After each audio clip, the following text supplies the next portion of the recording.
Hello and good day to everybody. It's good to be with you again on this Thursday. I hope you're having a great day. Today what I want to do is I want to look at Matthew chapter 11, 1 through 19. Matthew chapter 11, 1 through 19. So go ahead and stop the video right now and read that portion of text and then start the video back up and I'll begin discussing the text. Now, I assume that you have read the text, so I'll begin discussing this text. Now, verse 1, real quickly, is a good example of a terrible division in the text. In fact, chapter 11, verse 1 really needs to go with chapter 10. It's pretty clear in the Greek that that's so. And chapter 11 should start at verse 2. And the reason why I bring that up is because clearly the material in verse 1 of chapter 11 fits with chapter 10. Also, we have this phrase here, when Jesus had finished teaching or instructing. And when Jesus has these speaking moments, and it says when he finished speaking, or he finished teaching, or he finished proclaiming, I think, maybe another one. They're in the 5 teaching discourses in the Gospel of Matthew. These are always it's always the concluding phrase that tells us basically that teaching discourse is over, moving on to something else. So chapter 11, verse 1 definitely needs to go with chapter 10.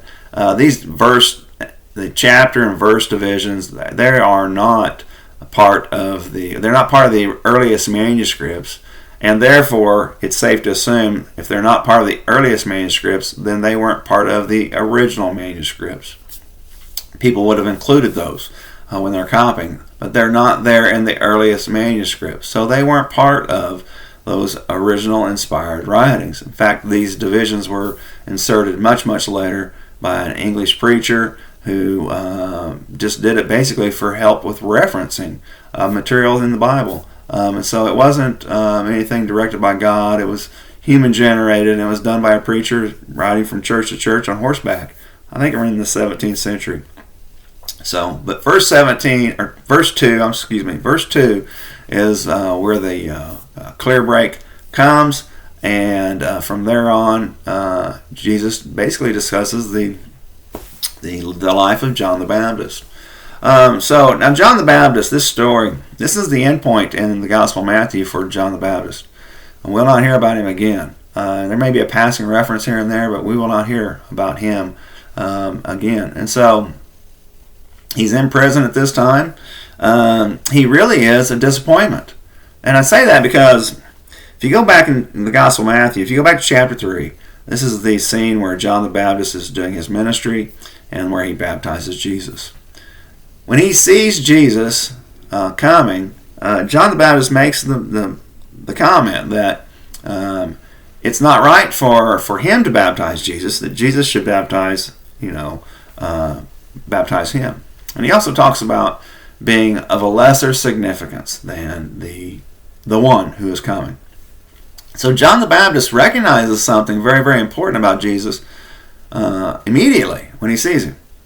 And he understands his lesser status when he sees him. So it's really strange that John the Baptist begins to question the ministry of Jesus and the purpose of Jesus. So John the Baptist really is a big disappointment. Now, verse 2, as I said, we find out he's in prison. Now, we don't know when he was in prison in the Gospel of Matthew.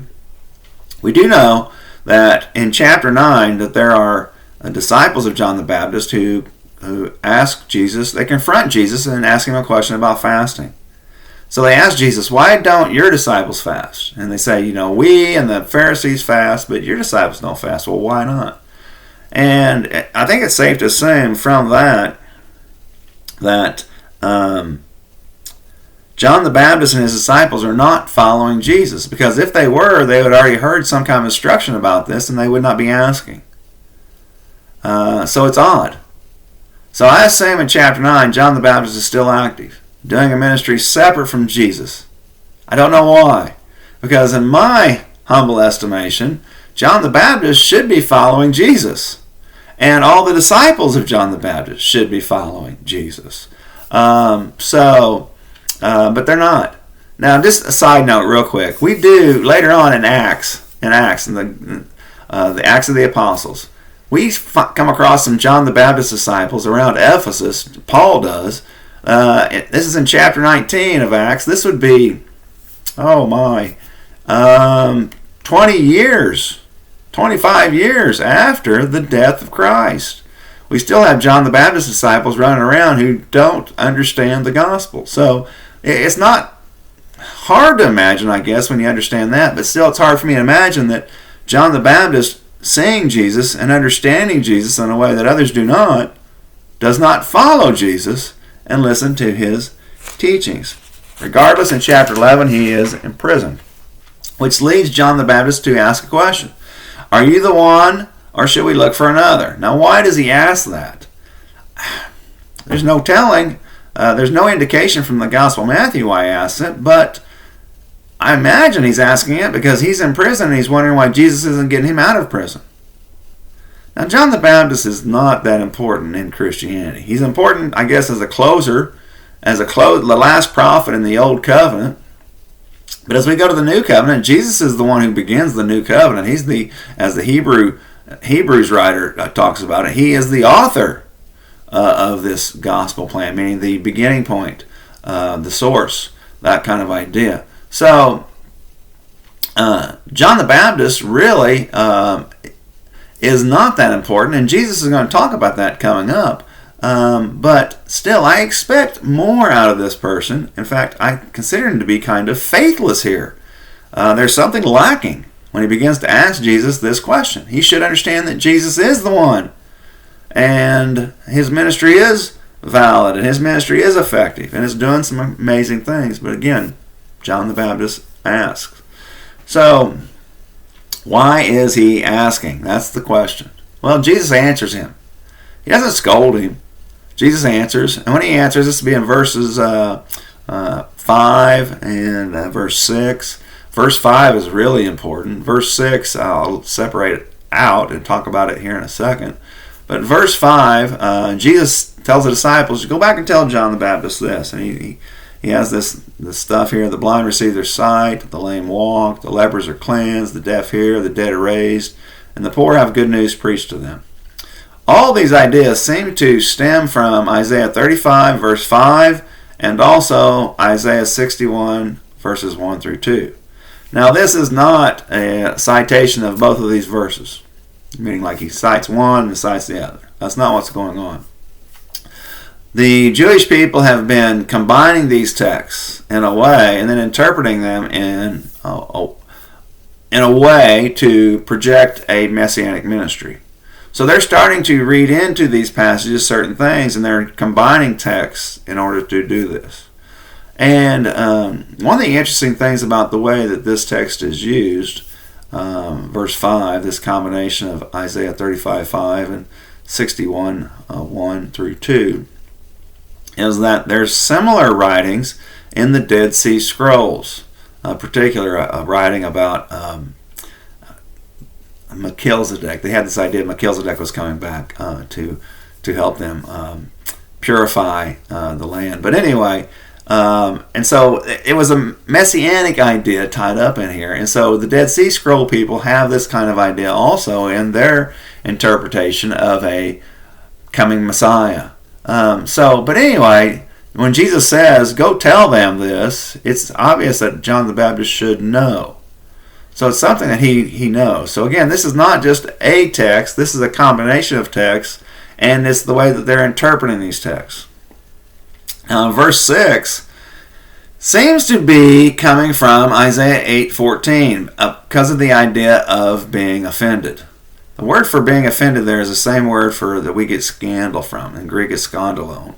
And the reason why I bring this up is because Isaiah 8:14 is very important in 1 Peter chapter 2. And this idea of skandalon comes up in the idea of a rock of offense.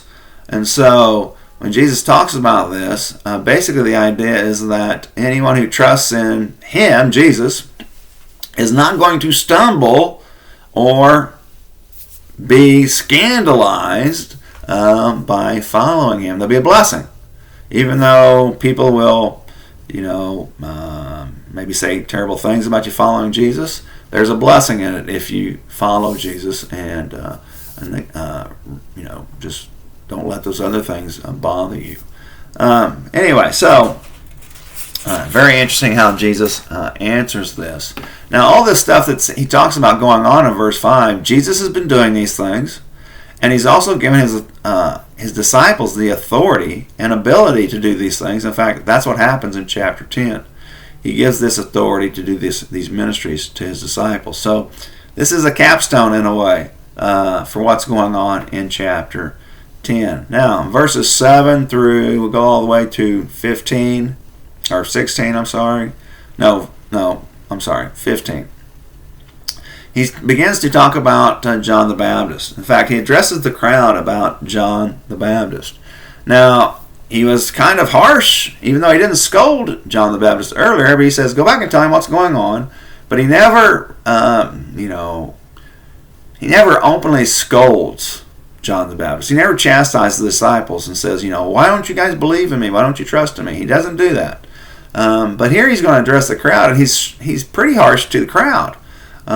So he corrects John the Baptist from that request. Go back and tell John the Baptist this. And then he begins to defend him. And so he talks about, what did you guys go out to see? Well, John the Baptist was a sincere prophet. He even dressed the robe. He dressed like Elijah the prophet with the animal skin clothing and the strange diet. Seems to mimic what goes on with Elijah. So he fits the role of a prophet. He's a sincere prophet. And they were going out seeking him to hear what he had to say. And so John the Baptist lived the life of a prophet. He was humble and he lived meagerly. So they knew there was something important about John the Baptist, and they went out to see him. And then in verse 10, it's a quotation again of a couple. There's a couple ideas coming together in verse 10. Now, your translations are probably going to say that this is a citation of Malachi 3:1, which part of it is, but there's also a part of it that it comes from Isaiah 40, verse 3. Now, most people think that Malachi uses Isaiah 40 in order to make this message in Malachi 3, which seems to be reasonable because Isaiah came much earlier than Malachi, and it seems reasonable that Malachi would use some instructions from an earlier prophet to talk about whatever it is he's wanting to deal with in chapter 3 of Malachi. So, this is a combination, and it's addressing the importance of John the Baptist. So, now he goes on, he talks about John the Baptist being a great person in verse 11, but he also talks about the new covenant members in chapter 11 too. So in the old covenant, John the Baptist was the last prophet. The last prophet. So he is significant in that there will be no more line. There's no more a line of prophets. Now we're at the point where the Messiah has come. Now the prophets had more than just declaring a Messiah. In fact, that was the least of their ministry objectives. But anyway, he's tying this together here. All right, and so John the Baptist was important in that he's the very last. However, so John the Baptist he says, is more important than anybody else in the old covenant. That's what Jesus says. Now Jesus exaggerates a lot too, but John the Baptist was an important person. But he's not important to Christianity. In fact, Jesus goes on, he talks about that yet whoever's least in the kingdom of heaven is greater than he. This idea of being a participant in this new covenant. People in the new covenant are of greater importance than John the Baptist. Well, how would that be so? Well, it's the idea of the gift of the Holy Spirit that a Christian receives in the new covenant. As participants in the new covenant, we are promised the abiding presence of the Holy Spirit in our lives. No one ever had that opportunity. No one ever had that privilege under the old covenant. So anyone, if you are able to house the presence of God within you, you are going to be of greater value than someone who could not. That's the idea.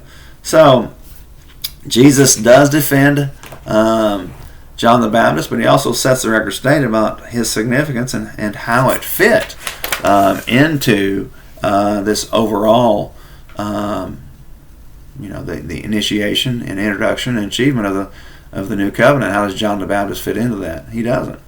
He's really unimportant to Christianity, but he's interesting as far as like a hinge person, a transition person.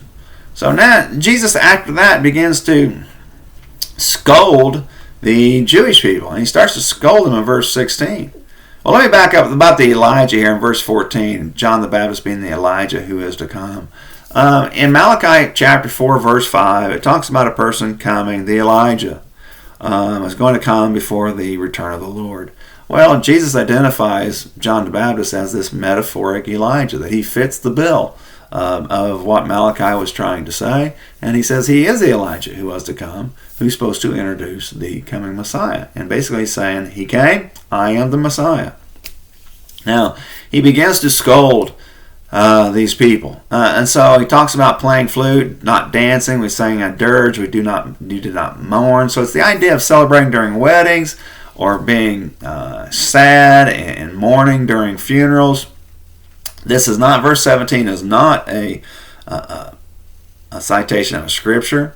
Probably something Jesus just heard maybe, or he might have crafted it himself. Regardless, it talks about the fickleness of the people. And so the idea is that when they were sad, Jesus tried to lift their spirits and it didn't work, or when they were, we tried to celebrate with you and you weren't willing to celebrate. So they're just fickle. They're silly. They don't know what they want. They're complaining all the time. That's the idea. And then he goes back in verse 18 and talks about how they basically rejected John the Baptist. They didn't heed his words. They wouldn't listen to what he had to say. Then he talks about the Son of Man. Now the Son of Man title comes from Daniel chapter 7.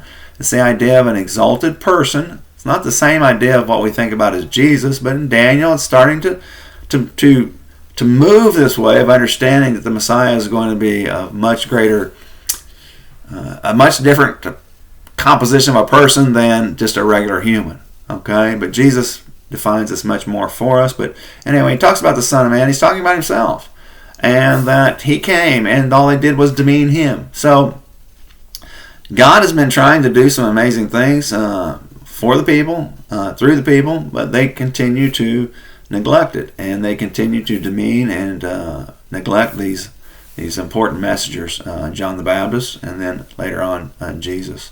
But he goes, yet wisdom is justified by her deeds.